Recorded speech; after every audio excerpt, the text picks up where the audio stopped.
Hi guys! Mga ka-signage, gagawa tayo ng bagong signage na acrylic build-up. Yan o.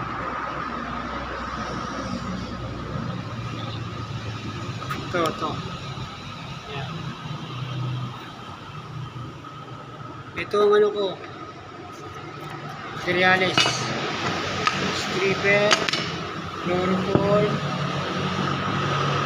beringilla, syringe, heat gun. Yan. Siyempre, iswala. Kailangan iswala siya. Yung sidings nga pala, kinat ko ng 3 inches long.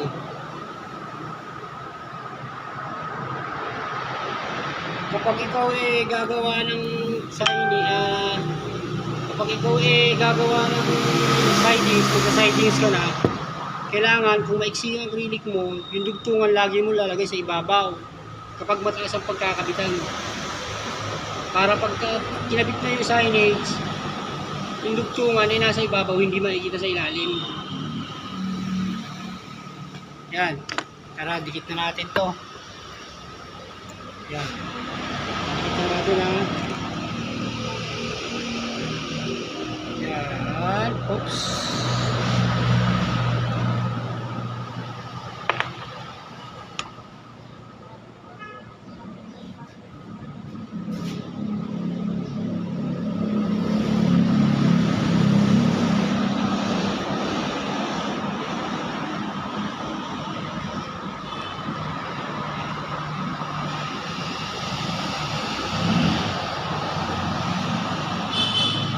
Hindi na matuyo yan. Oh. Tuyo na. Hirap na natanggalin.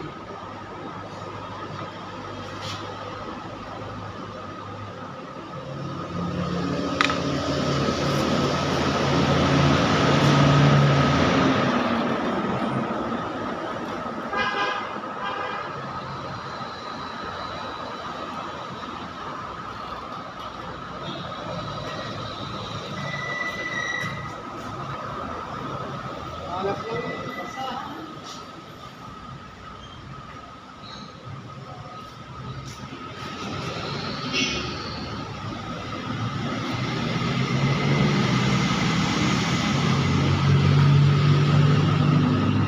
Kailangan malapit matulis.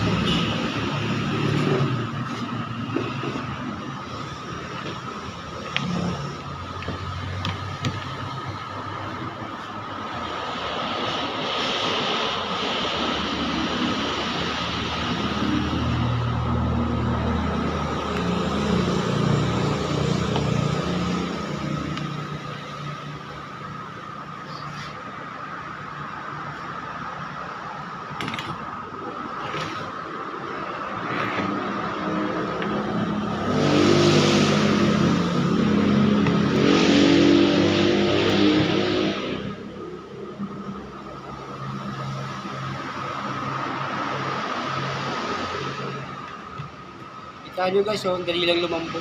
Kukot ko agad.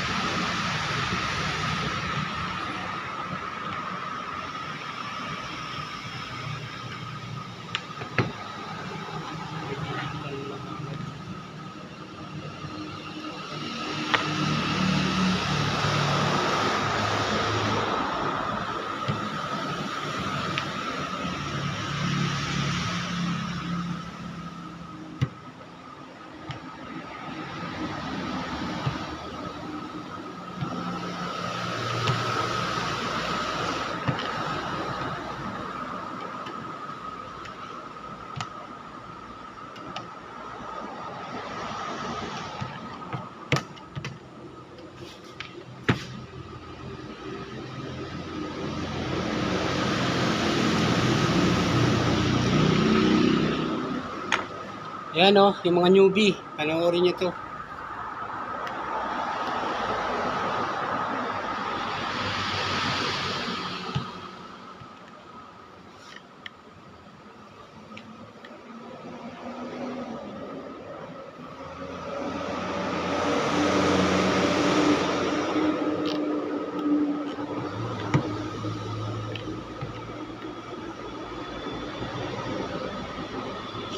Lakas ang init nito eh, oh.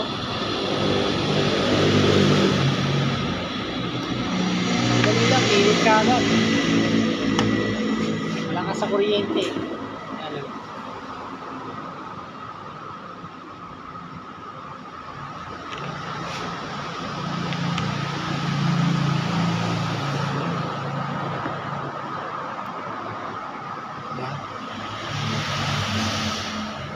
Sobrang init niya. Dito yung pamplansya sa buhok, ha. Magkaiba yun.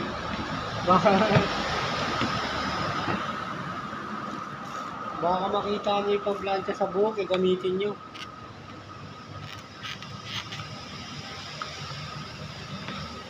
Yan, oh. Nakita mo, pagka hindi magandang pagkaka-curve, hihilutin mo lang ng pagano'n.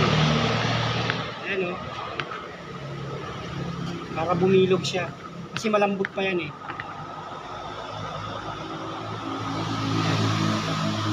Pag muli. Yan.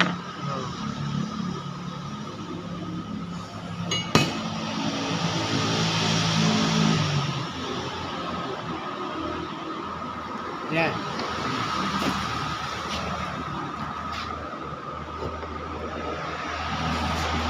Ba?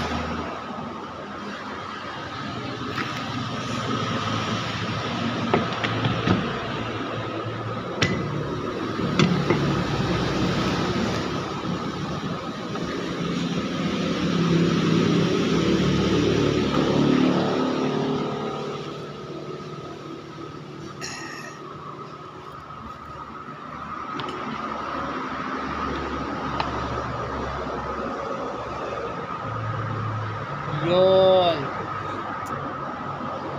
Malapit na tayo sa paligo isa.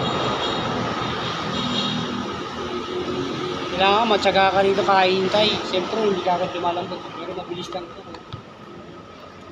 Minsan kasi pagka minamadali mo baka mabali yung rate.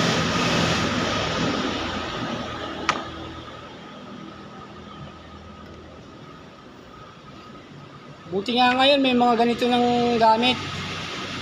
Dati talaga kami, ang ginagamit namin blowtorch lang talaga. Ngayon marami na nagsisilabasan ng mga tools.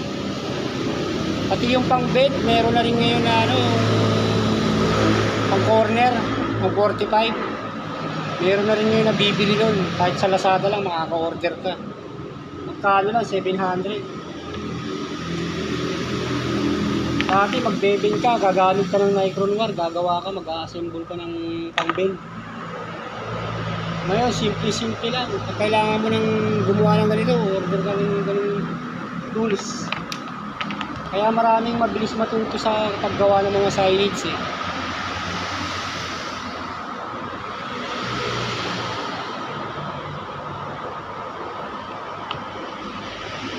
Yan oh.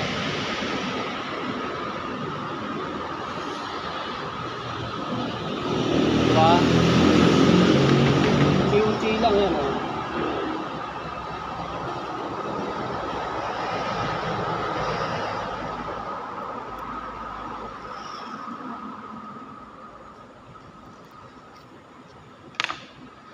Yan na.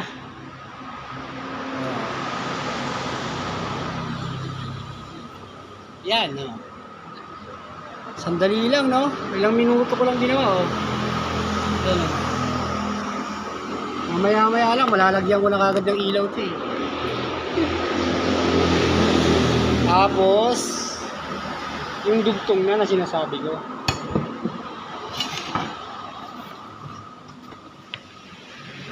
Yan yung dugtong oh. Make sure na maganda yung dugtungan nyo. Ayan oh. Ito yung stripper, tinan nyo kung paano ginagamit. Nakakabili na rin ito. O-orderin mo lang ito sa online. Dati wala. Tsaka maganda itong klase oh. Olfa Japan. Dati gumagawa lang kami ng ano, ng stripper. Yung mga 90s, gumagawa lang kami nun.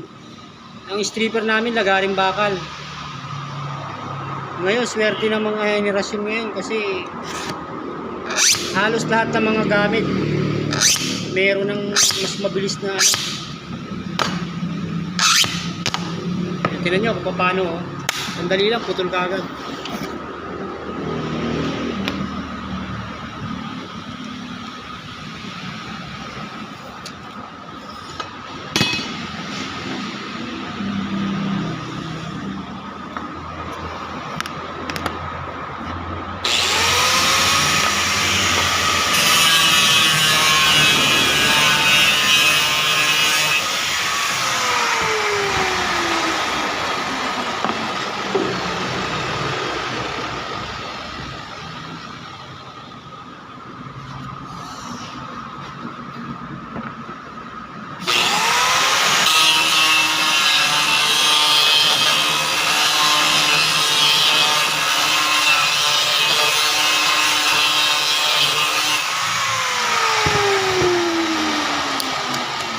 Ito ay para lang naman sa mga newbie. Alam ko marami naman magagaling gumawa ng signage, eh.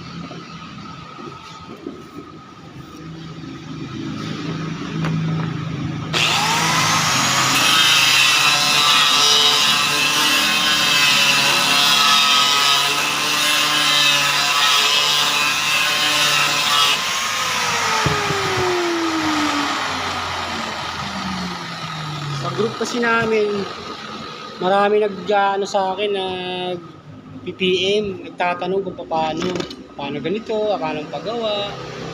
Kaya gumawa na lang ako ng ganitong tutorial kahit paano, makakatulong ako. Diba? Kapag ka nagtanong ulit, paano, i-session ko na lang sa kanya po.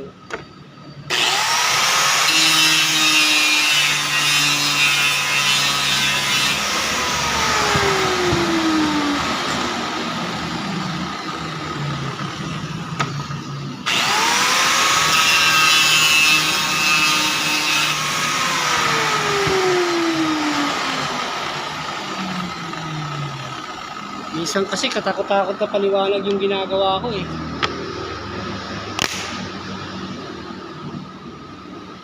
Sa pagiging ano na lang natin, paikisama. Turuan ko rin kahit paano.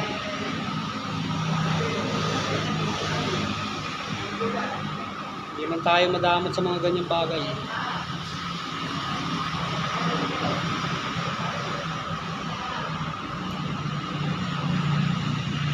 Marami nagtatanong sa akin talaga. Meron nga taga Bicol, Mindanao, Davao,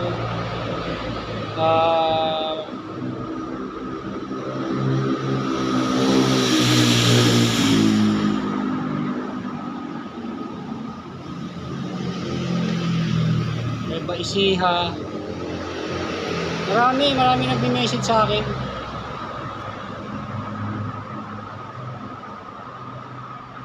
Kaya siguro sinasabi ng mga kaibigan ko, nag-vlog ka na.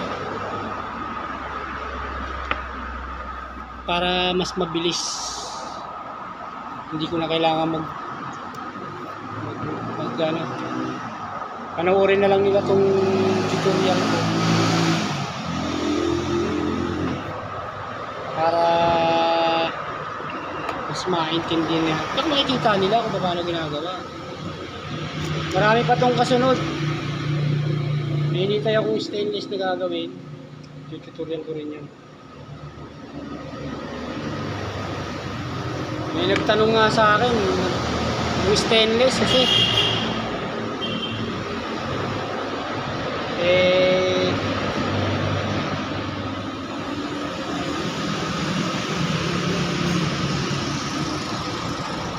naghihinang siya, dumudulas lang daw.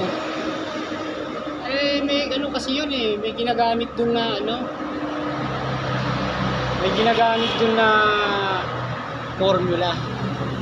Sikreto ng mga sikreto ng mga gumagawa ng stainless yun. Pero yung iba yung stainless na gumagawa ng mga grills sa stainless na gumagawa ng signage, magkaiba yun kasi yung stainless na gumagawa ng mga grills, weldingin mo lang yun or gamitan mo ng TIG, okay na yun. Yung stainless kasi na pang letra, yung mga letters builder, hindi mo pwede basta-basta gagamitan ng TIG. Kasi hinihigop yun, tsaka minsan maninipis yung ginagamit ng mga stainless sheet materials. Minsan ginagamit lang na pang sidings, 0.5, 0.7. Tapos ang thickness ng yung pang surface niya is 1 lang, 1 mm. Kasi matigas katingin yun, lalo na yung mga nagmamanual ng cutting. Okay kung laser mo.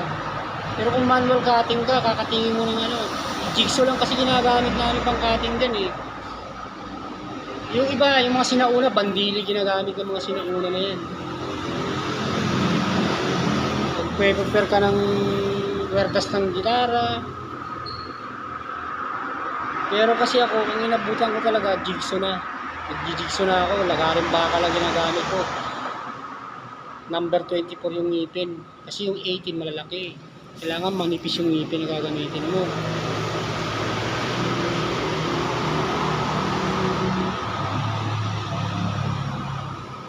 Yan, okay na. Okay na yung dinugtong natin. Ayan na, oh. Ayan na, oh. Ito yung dugtong, oh. Lalagyan ko siya ngayon ng clear. Tatapalan ko ng clear para sa dugtungan, para hindi bumigay. Tsaka yung clear kasi, pagka umiilaw siya, hindi bumabakat. Wait lang, kukuha lang ako ng clear. Okay.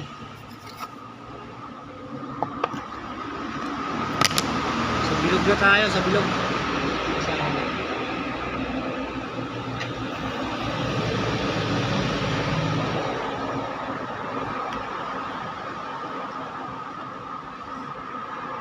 Unti-unti lang, huwag yung pepper sign.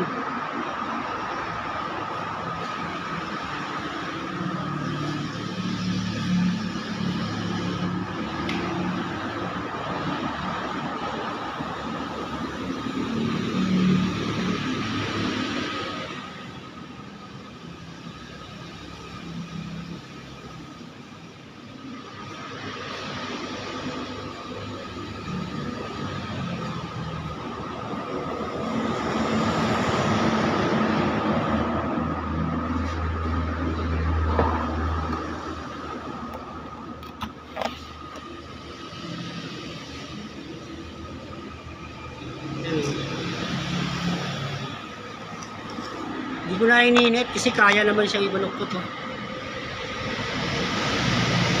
Pero bago nyo bitawan, siguraduhin nyo nakadikit ng maigi. Ipitik kasi yan eh, dahil hindi ininit.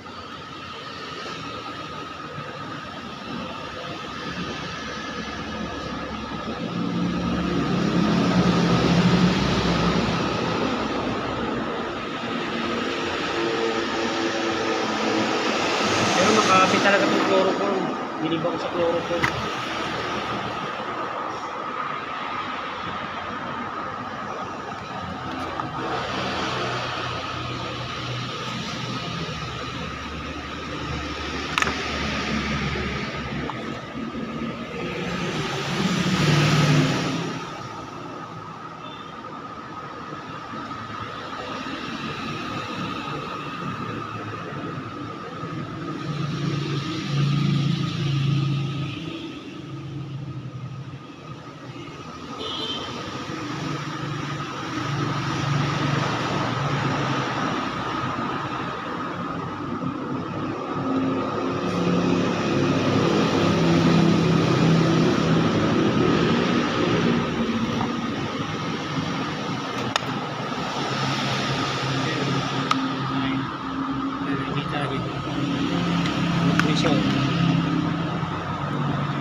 almost done na siya. Bilog siya.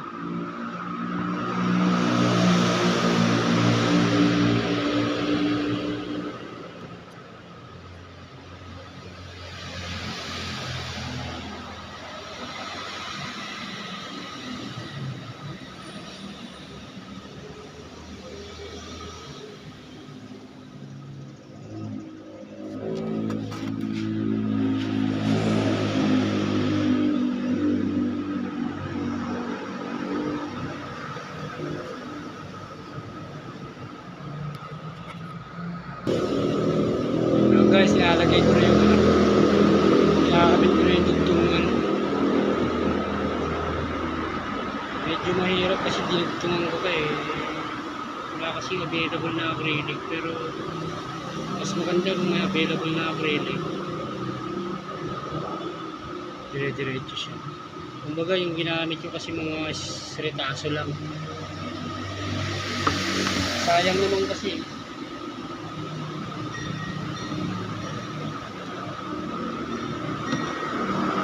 Yan.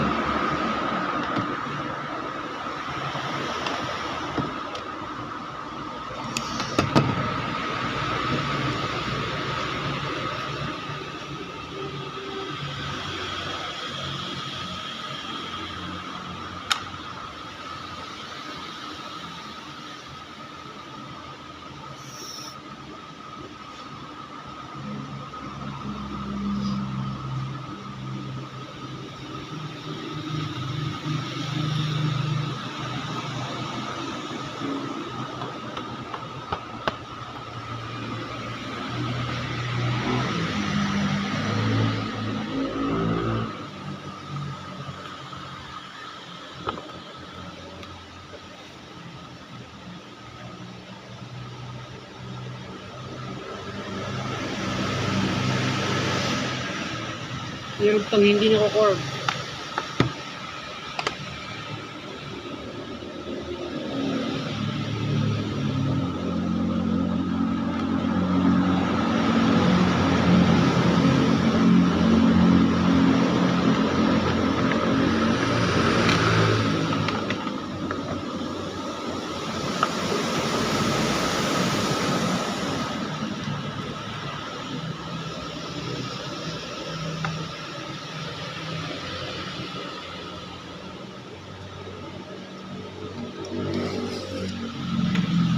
May paraan.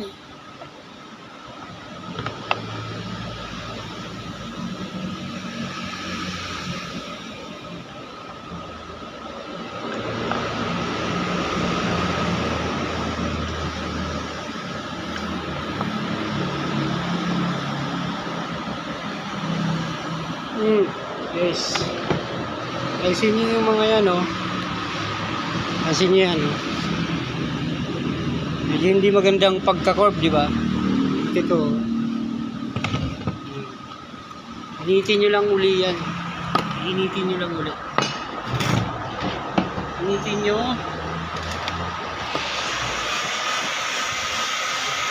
Konting init lang naman yan.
Ngayon, pag malambot na siya, ayan, malambot na siya.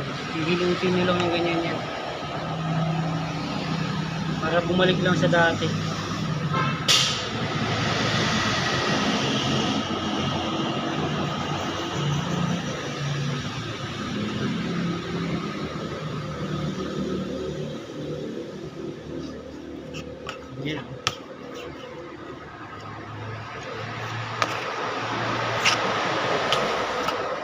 Wala na, di ba?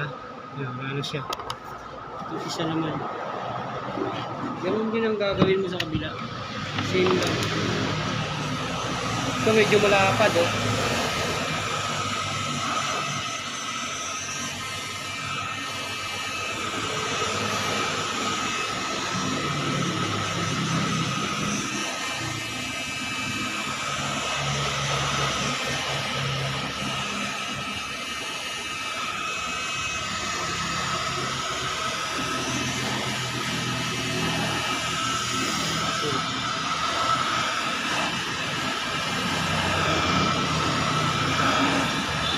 Nararamdaman mo yun.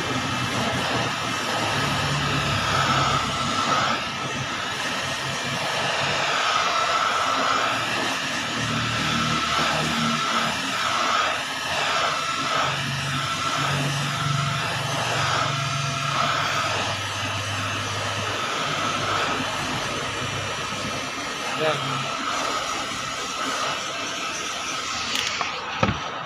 Same pa rin, gaganunin mo lang.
Yan.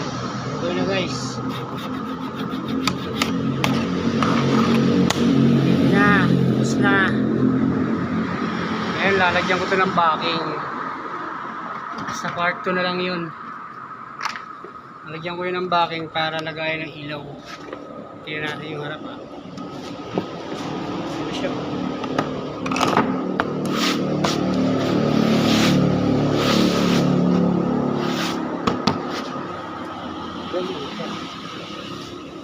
Ganyan na siya. Ganyan na siya.